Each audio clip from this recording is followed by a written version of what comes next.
पेशानी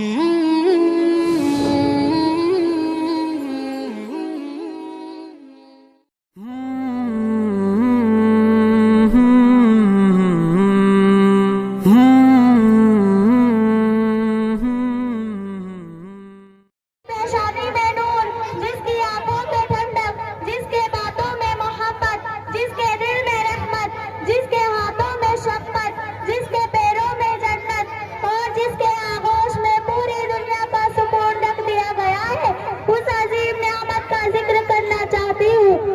कि जिसके बगैर घर कब्रिस्तान की तरह लगता है, जिसकी मोहब्बत कभी भी दिखलाने के लिए नहीं होती, जिसकी मोहब्बत समंदर के मानिंद हर वक्त जोश में रहता है, जिसकी मोहब्बत चट्टान से ज्यादा मजबूत और समंदर से ज्यादा गहरी होती है, जिसका रिश्ता हमेशा रहने वाला रिश्ता है, जिसे दुनिया माँ के नाम से जानती है।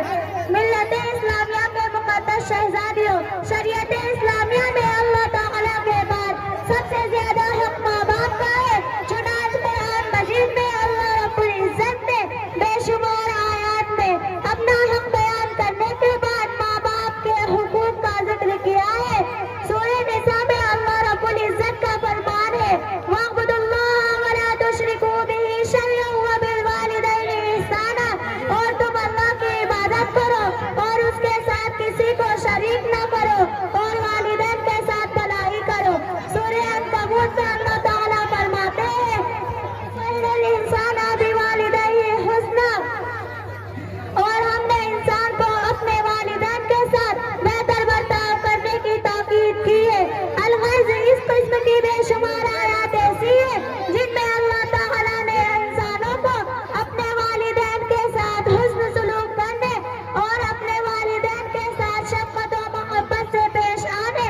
और उनके साथ खैर खाही व भलाई करने का हुक्म दिया है। वआखिरु दअवाना अनिल हम्दुलिल्लाहि रब्बिल आलमीन। हेलो अब इंग्लिश